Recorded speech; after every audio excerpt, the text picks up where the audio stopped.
Good evening and welcome. We meet again for yet another date with a designer. We have a very interesting session lined up for you. Of course, product design students would be very happy and delighted today. It is my pleasure to welcome and introduce our guest speaker for today, Mr. Vishwaksen Shekhawat, Industrial Design Lead at Whirlpool India. He is an industrial designer with 11 years of experience in interdisciplinary design practice, ranging from crafts, furniture, interior, to mass-produced product design. The washing machine designed by him for Whirlpool has won two prestigious design awards. He believes that design is an inevitable constant which we should strive to make provocative and timeless, and we look forward to that getting unfolded through his talk today. And as the title goes, he's going to help us discover our own design niche. It is also my pleasure to welcome and introduce Abhinay Lal. Abhinay, if you could also switch on your camera. Hi. Thank you. Hello. Yes, Abhinay is here. He's, as you all know, an SSD alumni from the product design program. He will be moderating the session and taking the conversation with Vishwaksen forward. I don't know if Professor Menon is here yet. He's going to join soon. Maybe he can address the gathering later. So over to you, Vishwaksen. Hi. I'll quickly start a little bit about myself. My name is Vishwaksen Shekhawat. I'm from Jaipur, Rajasthan, currently based in Gurgaon and as a product design in Whirlpool. A little bit about Whirlpool. It's a 100-year-old global design company. It has a presence in 59 countries and it has 15 brands globally. To illustrate the brand thing with a sample of Volkswagen, it owns 12 brands, Audi, Lamborghini, and to name a few. And a bit about Whirlpool's design operation is that there's one global team called Global Consumer Design, which I'm part of. It's spread across 5 regions of the globe: US, Mexico, Brazil, India, Europe, and China. Each of the regional design studios are representatives from all product categories and brands, and the brands that are sold in the respective regions. And brand is the key driver for all the design work done in Whirlpool. The core brand values are long-standing, and our work usually entails of periodically reinterpreting those brand values and create a fresh brand language to put on the new products for the brand across the globe. And that's about Whirlpool. I wanted to share my design journey, whatever work I've done so far after graduating from the college. So I graduated from NIT in 2009, did my final diploma project from LG. I got a job offer. I declined it, got a bit disenchanted with the corporate scenario. And when I came back home, I joined, I did some architectural and interior projects. After that, I stumbled upon a project with AKFD Design Studio, Ayush Kasliwal, and I worked with him for around 4 years. After that, I joined Whirlpool, and in Whirlpool, I've been almost for 8 years, which is quite normal here. And time flies when things are good. It's an American company. It has an open culture, flexible, and very accommodative of diversity and even eccentricities. And strangely, it's very hands-on. So I'll just start with sharing my work.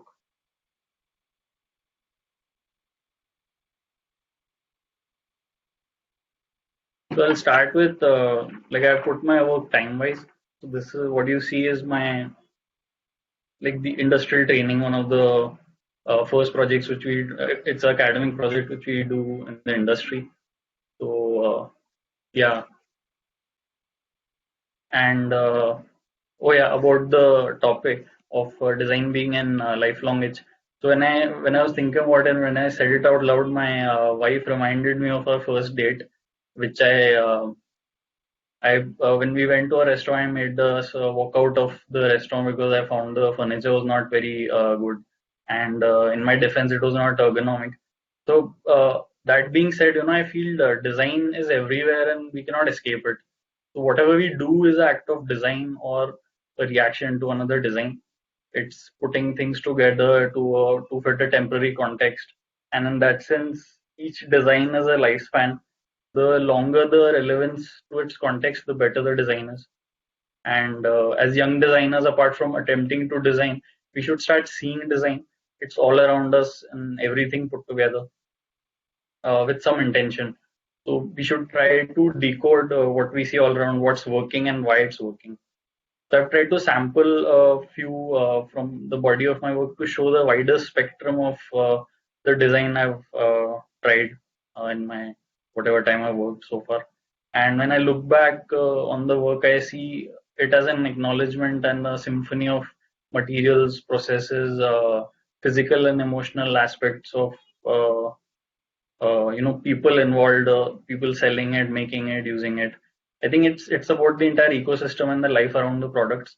It's past, present, and future, and it's all this is an attempt to achieve a universal, timeless quality, more bang for the buck, as they say. So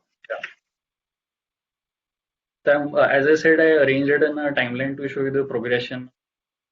So this is a month-long project which I did in Godrej, Ontario, in Mumbai.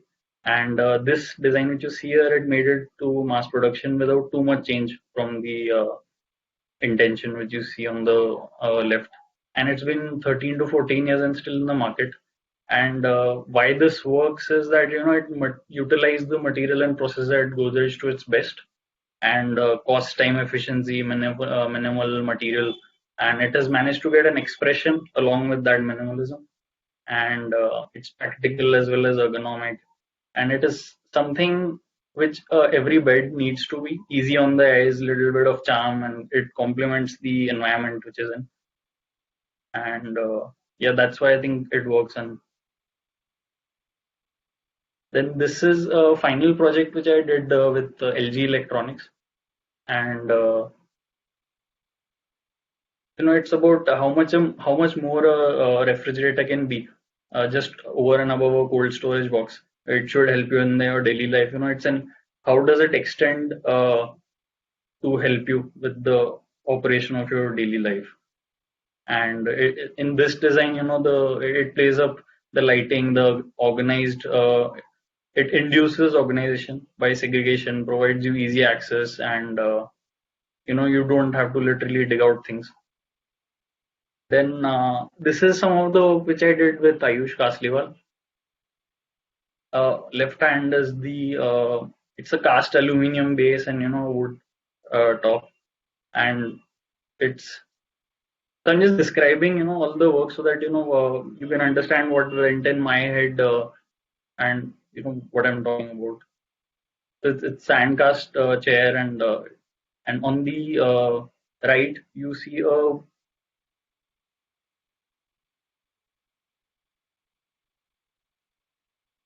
hello. Can you hear me? Yes, yes, Yes. yes, we can. Yeah, yeah.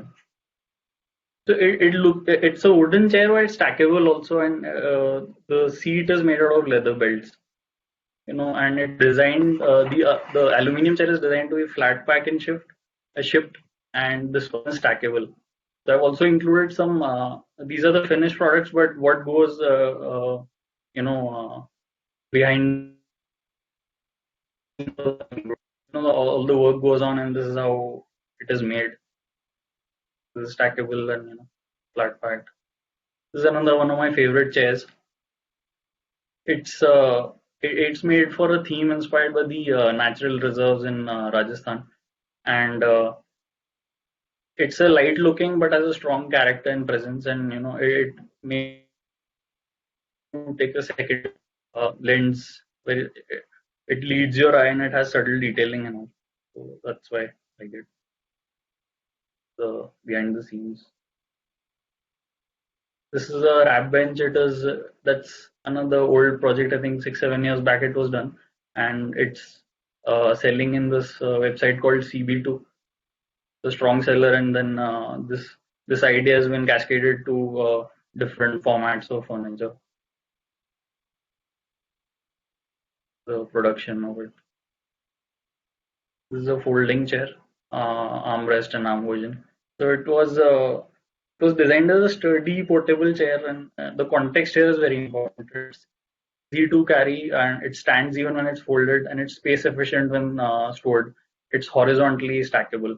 So it was customized for a unique context for a resort in Himalayas called Leti 360. The USP of it is that you get a 360 views of the Himalayas, and the luxury place. I think they drop you off on a helicopter, and all you have is you and the Himalayas. So this is the context. If you want to have your breakfast and all, and the start, the behind the scenes, this is a 1:1 thermocol prototype. This is the scale model. So all this quick hands-on stuff. That's what I've experienced so far in my design journey. This is some of the things I did. It's also part of the context. You fit things into the context. This is done for the Samod Safari Lodge in Bandhavgarh,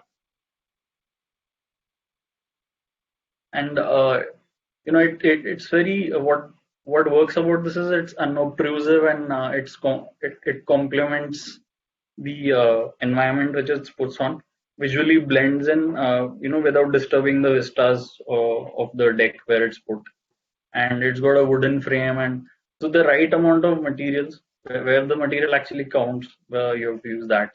So that's what I thought it works. This is a poolside recliner.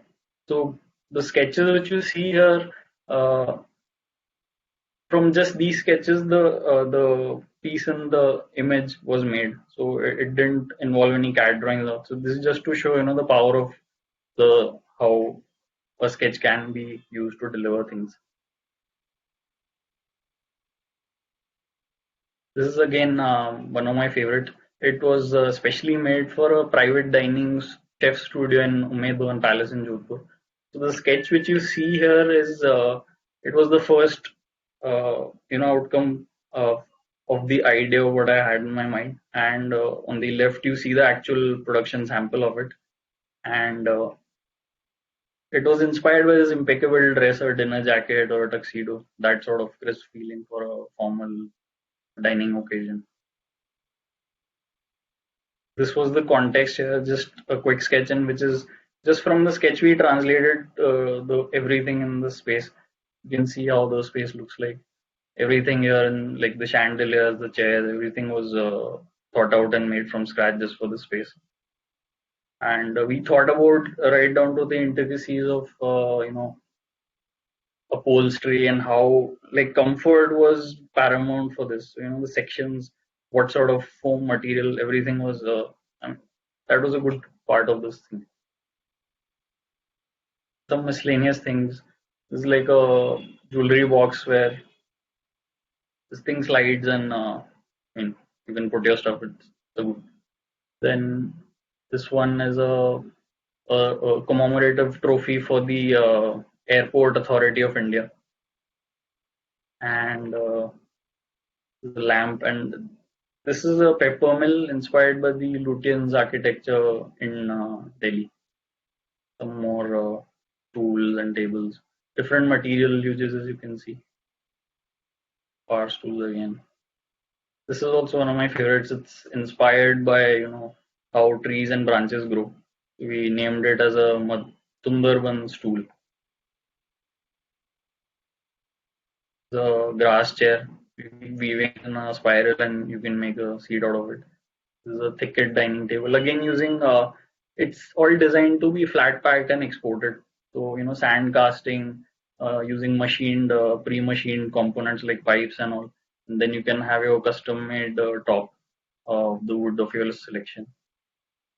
This is again another impromptu exhibition. So we had a limited space, and we had to display as many products as we could. This was a modular system designed for it can be reused everywhere, uh, and we suspended it so that it's a different angle. You see the furniture pieces, and in a small amount of space, you can add a lot of things in the display. This is some of the space designs and architecture work I did. There's a hotel in Bikaner called Narendra Bhavan. So I designed the rooms, interiors, and the terrace space in it. This is the terrace space. That time, 3D models were just coming in, so it's not so realistic. This is what it came out to be. This is what it looks like.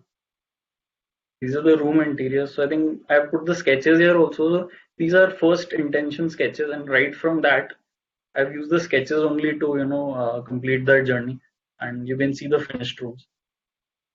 We didn't. There wasn't too much intermediate process, like renderings and a lot of iterations. It's just direct from the sketch, and we arrived at the room.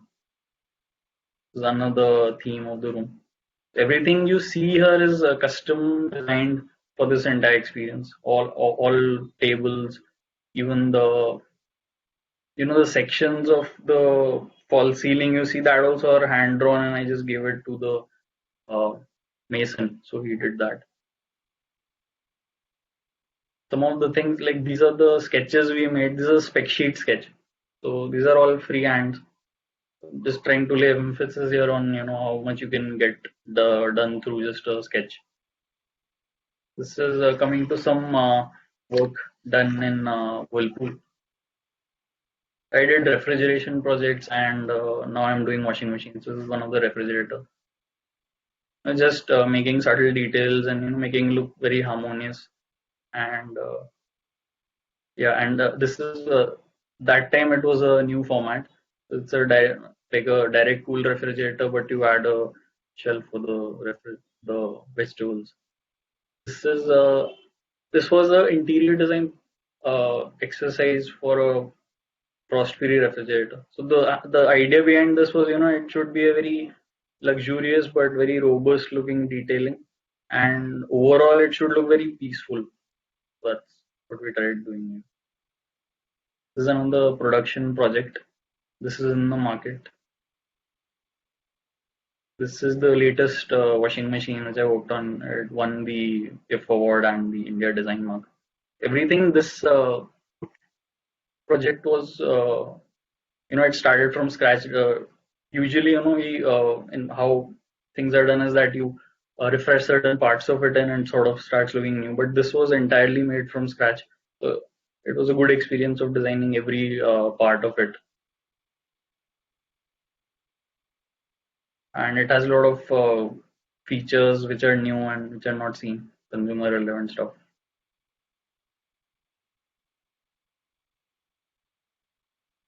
This is what I was talking about. You have these the design philosophy of Whirlpool, and the very well defined in like a few words, and that's how you translate it. So, leading edge, intuitive. Like for here, it's it should feel that it's just meant to be like this, and the way pure and delightful. So you have a edge to edge lid, it just cuts the clutter and fits very well in whichever environment you.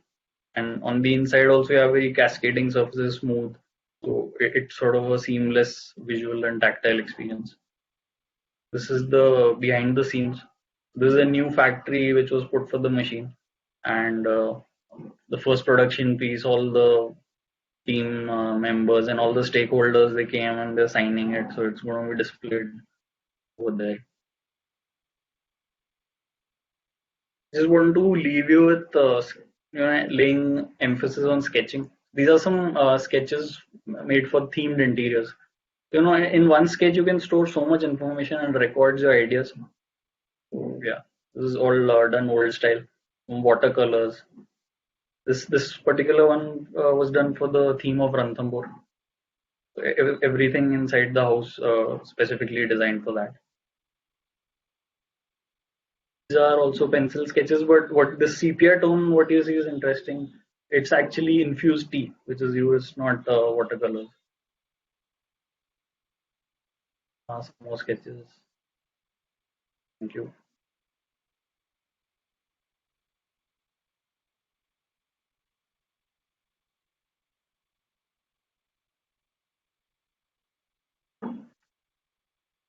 Thank you, Vishwaksen, for that presentation. Quite inspiring for our students. I think Professor Menon has joined. Sir,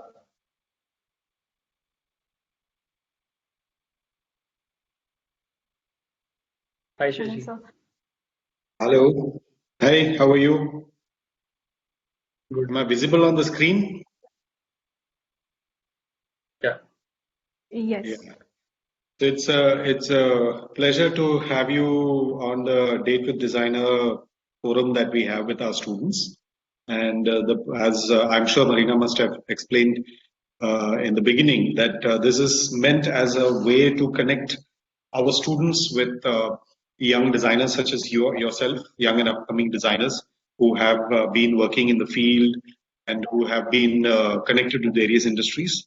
And the idea is that you not only act as a sort of a bridge between what student life is and professional life is, but also to give them the insight as to what they should be looking for once they finish studies and get into the field and start working, and your learning process that has happened. And our format is that we ask our one of our alumni to actually interact with you. So that becomes the way we are able to bridge this student to professional journey.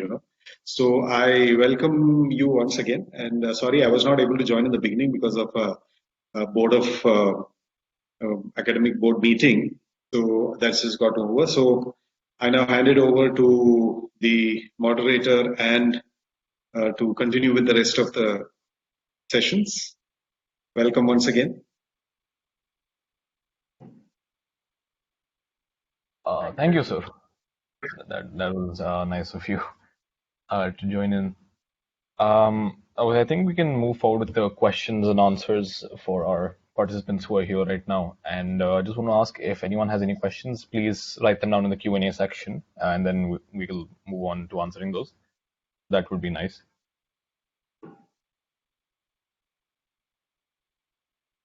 Okay, so while we're waiting for the questions, I'd like to ask you some questions if that's fine, Mr. Shekhawat.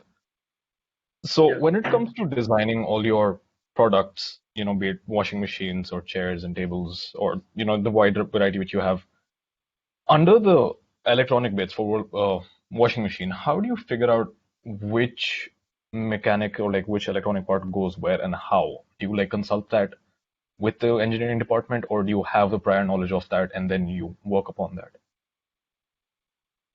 Think I would put it both ways. So, like, for me, when I see a product, I basically get a understanding. You can make out the anatomy of it, and as I've worked with these guys, I get more experienced. And like my experience with sand casting, as I showed, casted aluminium piece, that, and when I switched over to mass-produced things like washing machine, it's the same thing when you mold it. So it's very fundamental, basic understanding of things. So that's how I communicate with the engineering guys.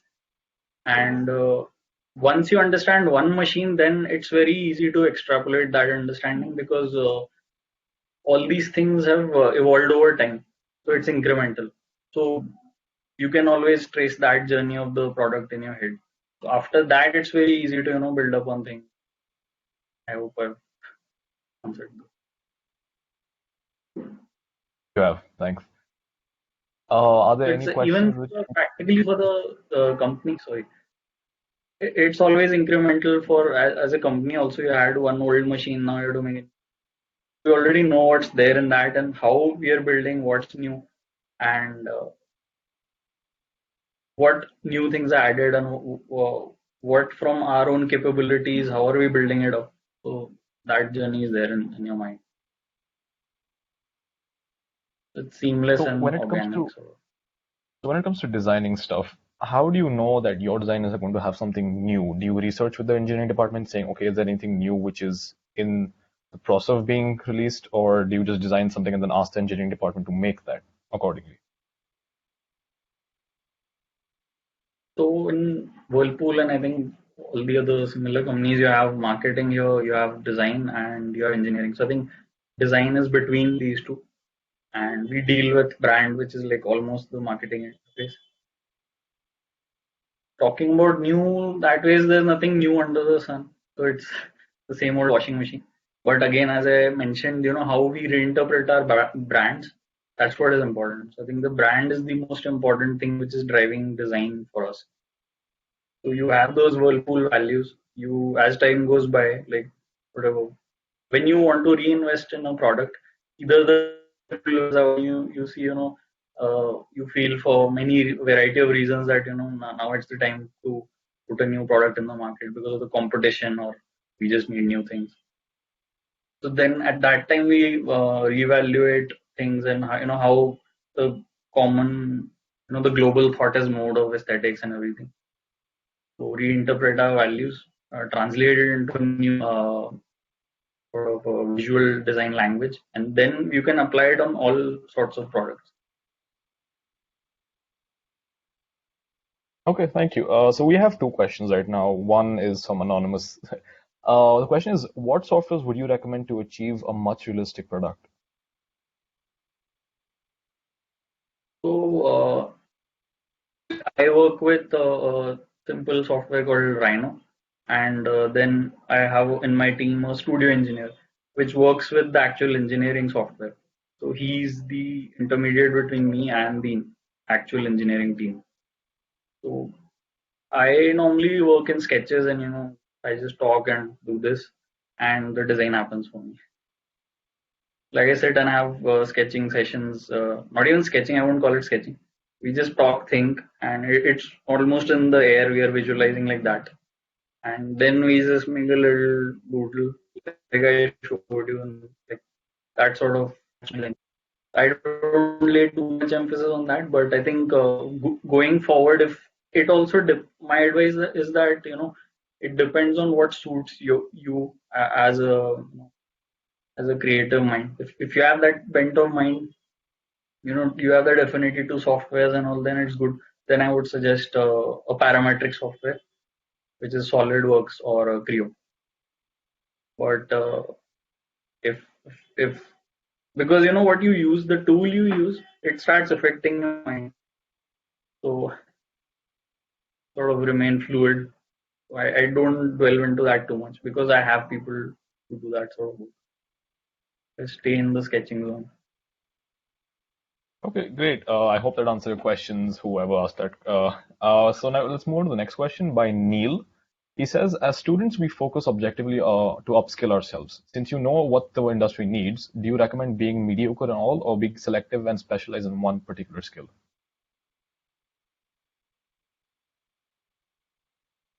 I think should start with introspection, like what is your strength, because everyone has a gift.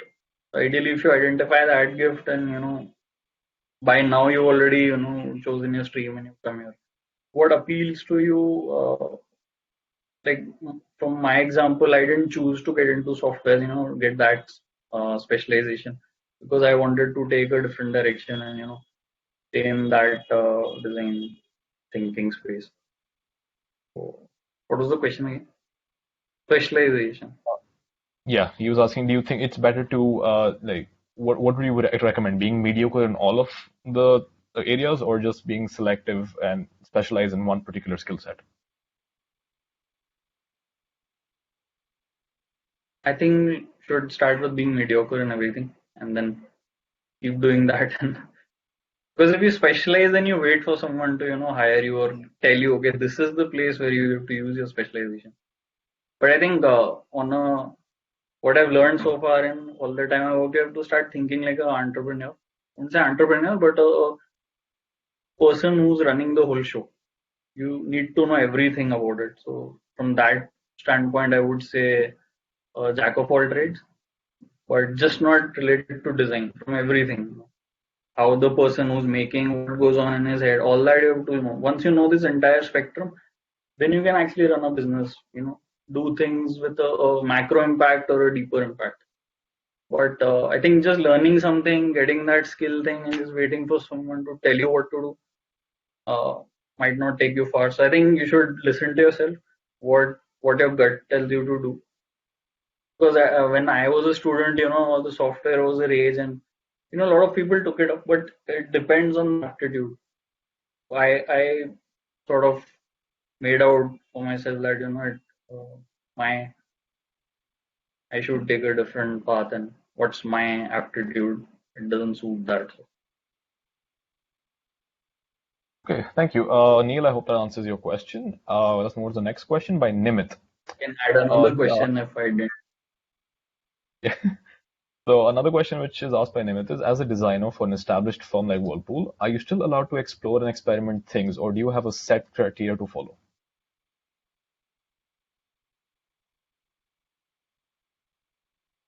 It's up to me. I mean, someone would say, "Oh, I have a set criteria," but I would say I don't have a set criteria. There are a lot of things that are set, but then it's just a game. At the end of the day, you have to just play it. You have to improvise and don't see, don't look at the set things. Of course, they're there, but then look at what is not set, what you can do. I think that's what you should always look out for. You start learning and studying what is already set, then it doesn't matter because it's already set. So you have to move fast beyond that. Be fast. Just take a note of it, and then what is not set, you have to work on how to bend the rules.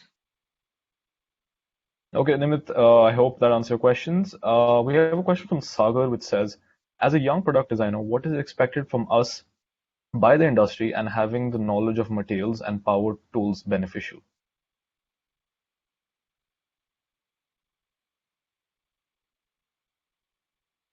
I think my personal perspective is that you have to have that tacit knowledge, that intuitive thing about how everything is made.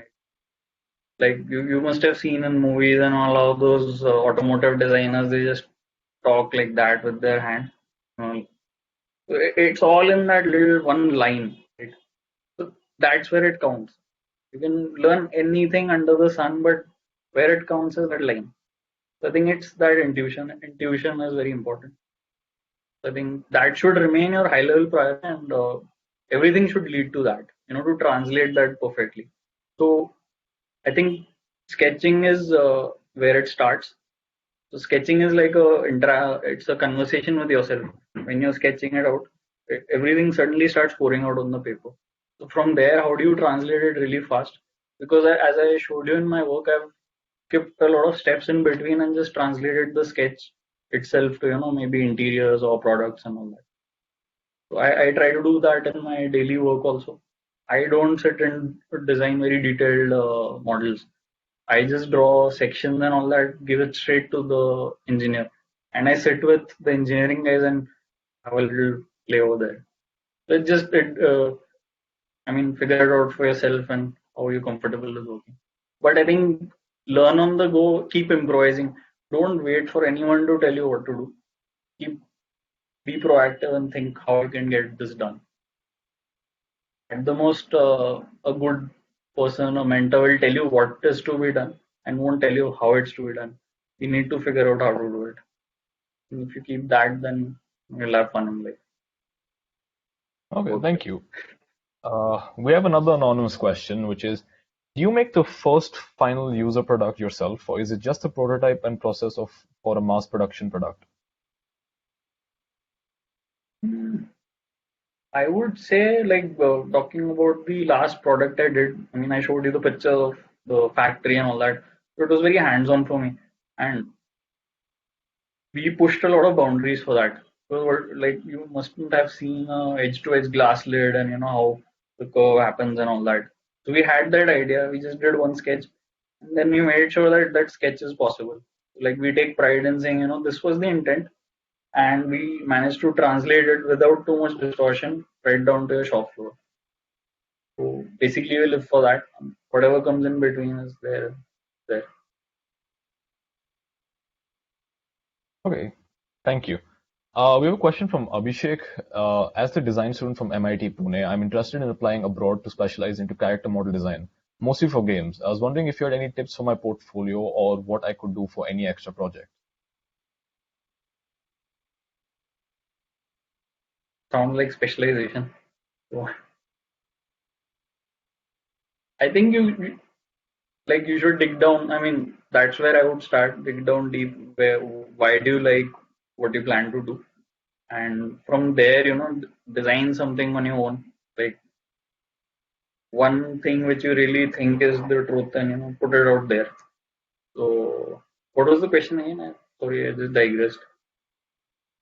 He was asking, he's specialization, he's trying to apply abroad for character modeling design, mostly for games, and he was wondering if you had any tips for his portfolio, or what he could, or should he do any extra projects?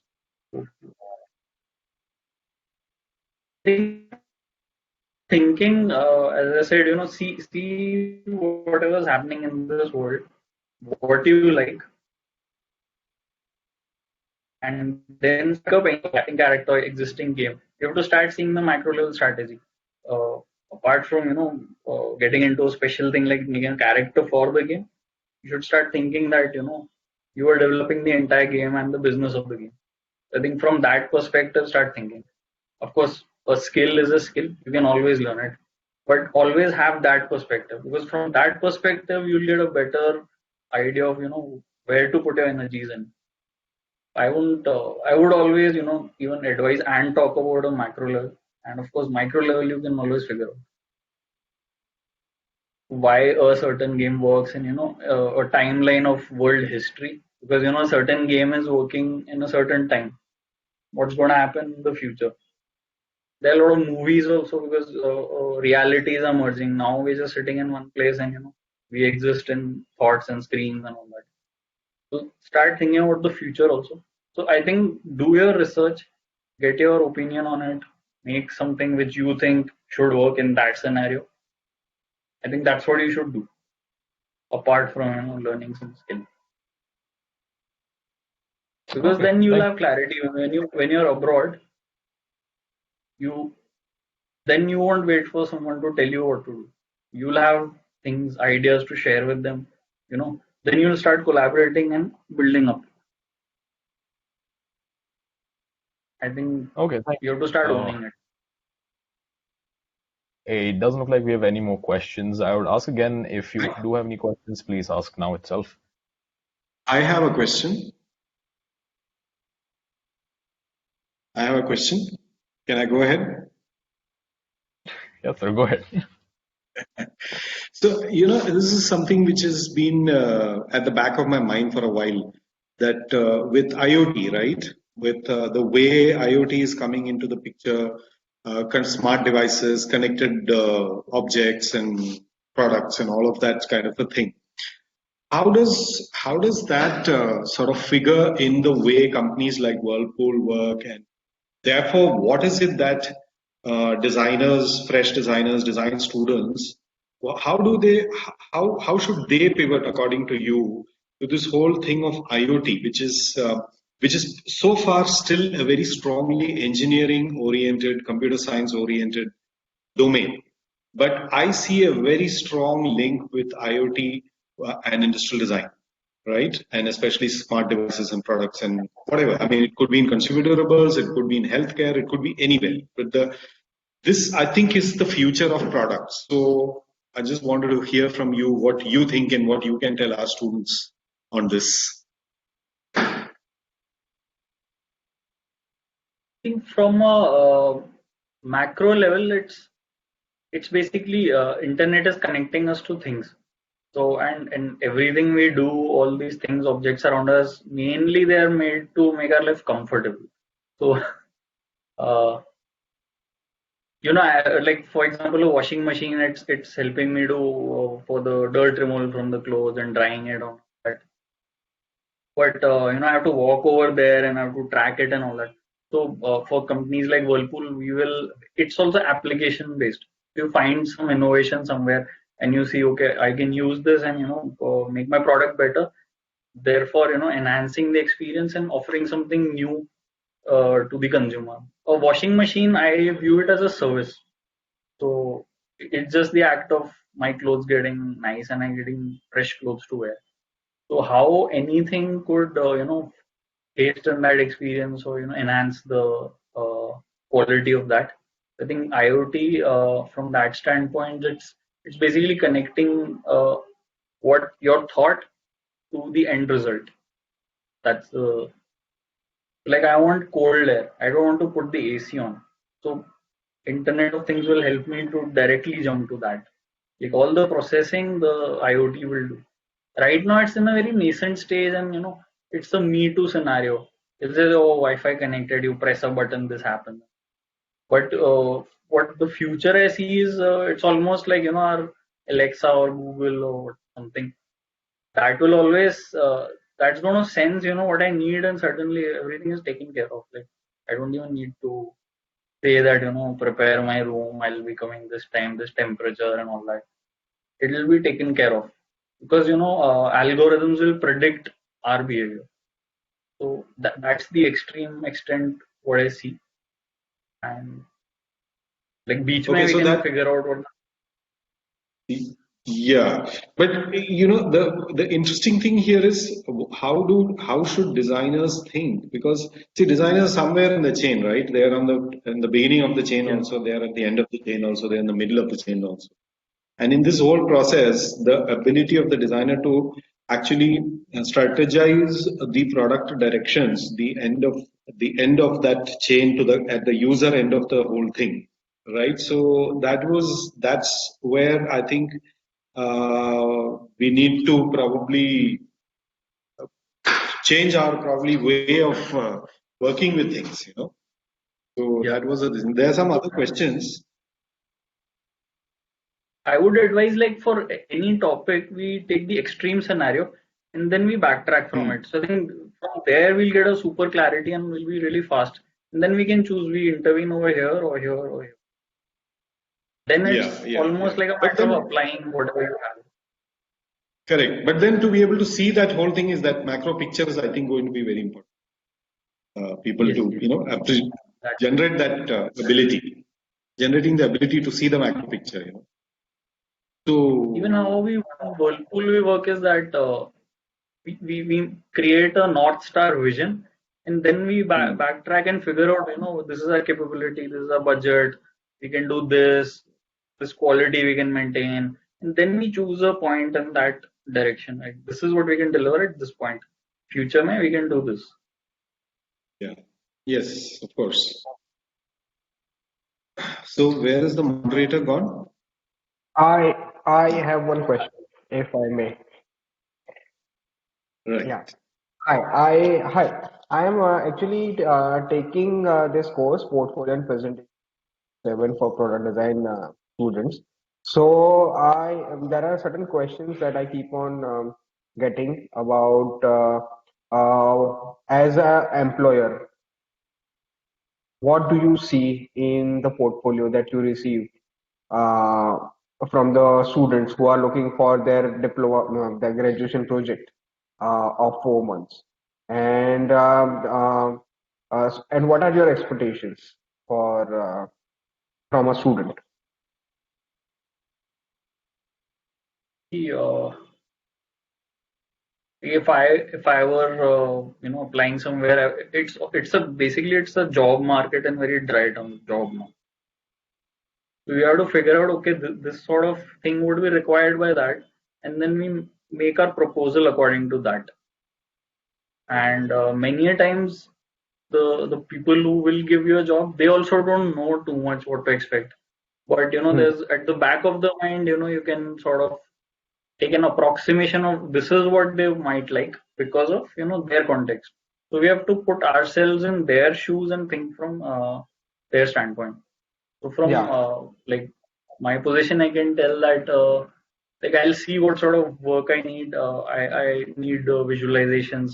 I need fresh ideas, and to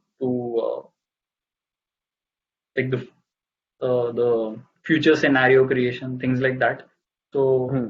and I think most importantly, I see a design sensitivity in how the detail of the concept or the image is there, Hmm. how refined it is, and the presentation have to be very simple.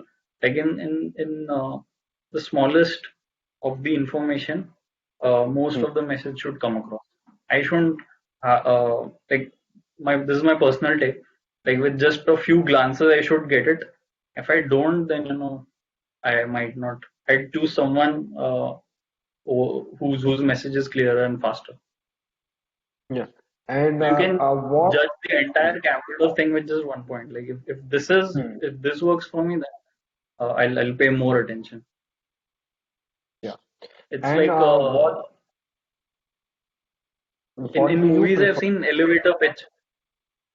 Yeah, sorry. Elevator pitches are like just while the elevator goes up for whatever 1 minute or 40 seconds, or you have to pitch your idea then, and if that works, then things are taken forward. So I think Hmm. that sort of tightness you have to have in your head, and be proactive. I think no one's gonna tell you what to do. Hmm. Yeah. And what do you put more weightage on? The pixel perfect final render or the process?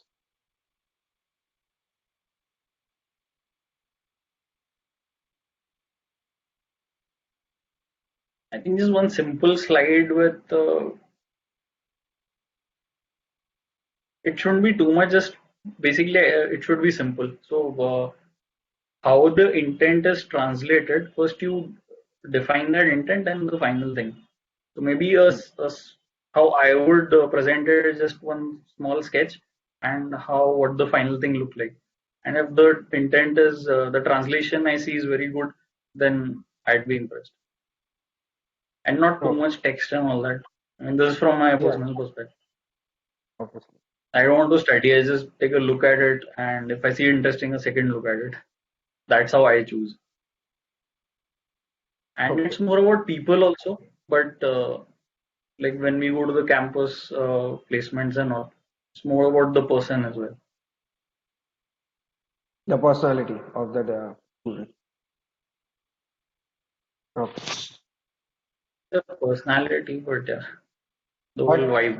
I over would say vibe. over vibe, yeah. Okay, yeah. Abhinay, do we Yes. have? Yeah.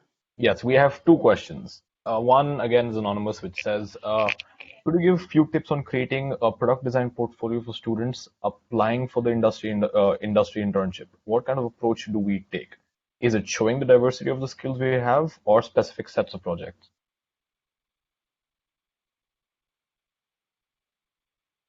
I think diversity is always good. Diversity you should include, and also keep it short and sweet, and really have a few things which you can actually you've given 100%, and like that's it for you. Like that's the best. Like that's the moment of truth for you. And if you do that along with diversity, I think that should work. Okay, thank you. We have But another question. to tell the dry reality, it's also like I have to get this monotonous work done, making presentations, this and that, and so I need a person with good visualization. This portfolio looks good. Let's take the person for that. I mean, this sort of thing is also there, but from my perspective, I don't take people for that. I give them a holistic learning experience when I take interns. But this is also the reality. Okay, thank you. We have another Okay, anonymous question, Abhinay, which is, yes, sir. can I ask? Yeah, sure, sure.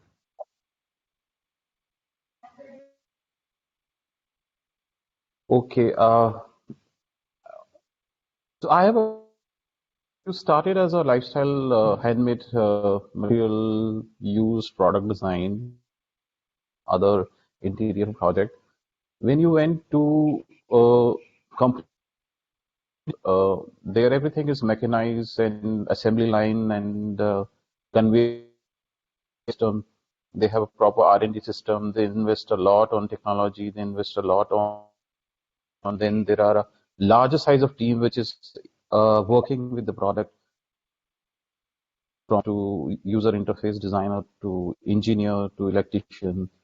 So AKFD scenario to Whirlpool.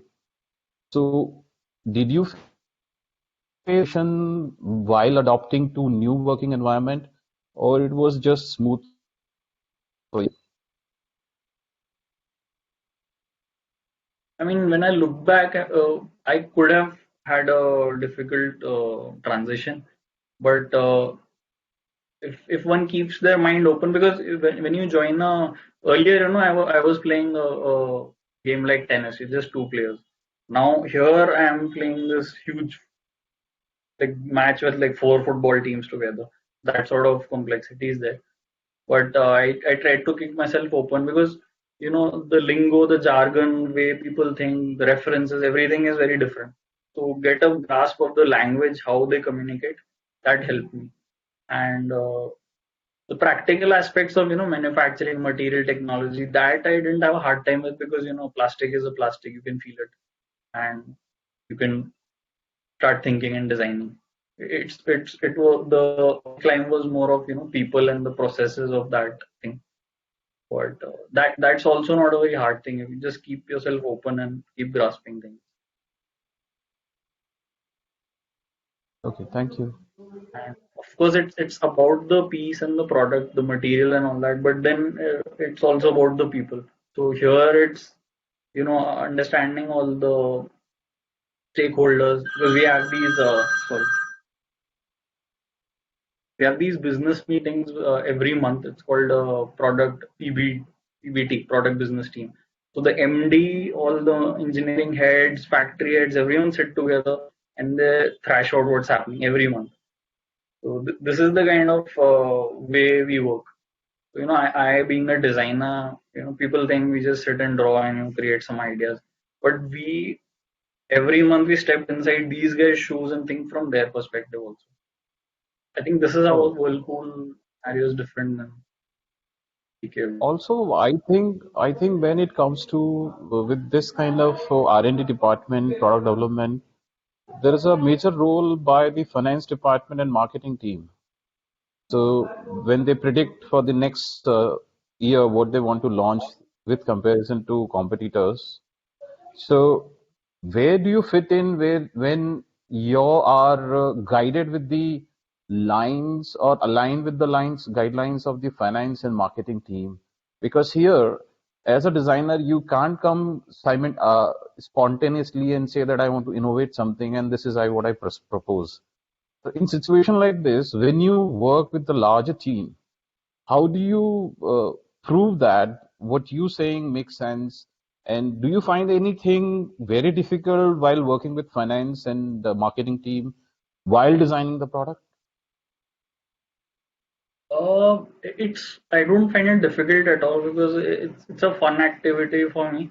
So it's like a game, Finance guy has to do his thing, I have to do my thing, and I also assess the entire situation. So I won't recommend like this transformer washing machine or something because the larger the ship gets, the less improvisations you can do. Whirlpool is like this huge ship moving at its own speed.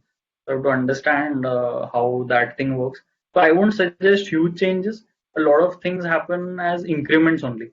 So I get my playing field defined. How I can have my whatever different kind of fun over here and that. So it's just shrunk down. Like if I'm designing a chair, then I can 100% of the chair is up to me. If I'm designing a machine, small elements are in my hands, but like it's again it's incremental. Your motors remain the same, your architecture, your point, like how things are assembled, those dimensions remain the same.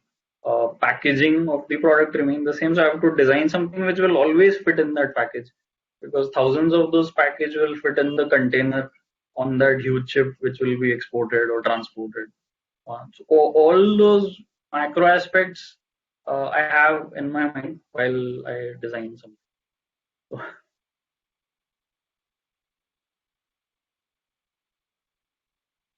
Thank you. Thank you. Abhinay, over to you, please. Yes, sir. Thank you. We have one final question here. What difficulties did you face when you were first entering the field and started working with actual production products?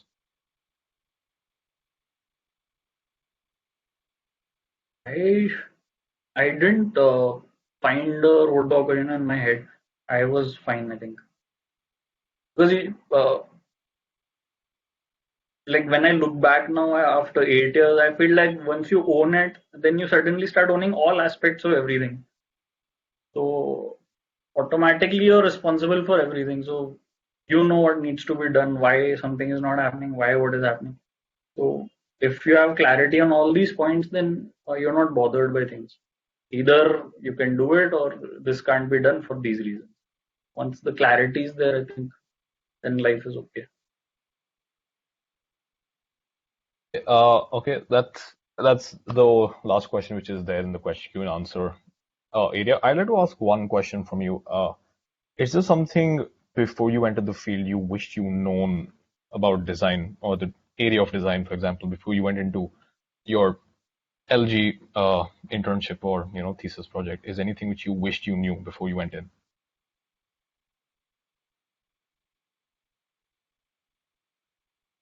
I think the people aspect and how the huge ship works, because like I pretty much anyone who gets out of the college, they're all rebellious. They don't know how things work, and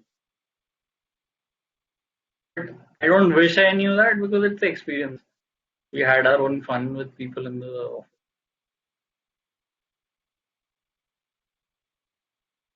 Okay, thank you.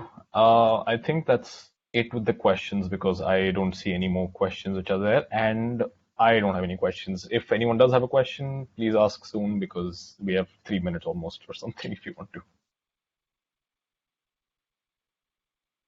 The calendar it shows it's still 6. Surprised that it's showing 4 to 6. It said 1 hour, so I'm not sure. That depends on ma'am over here. So let's see what she says. Yeah, the scheduled time is from 4 to 5, but I don't know, maybe some error in the event link.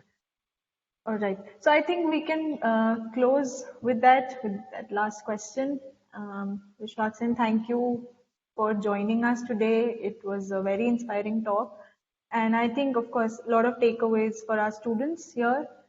I'm sure we'll have you back for other events in the future.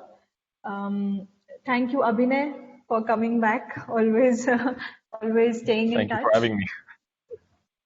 And we look forward to having more such events. Any other questions, Professor Menon? Anything you want to add to that?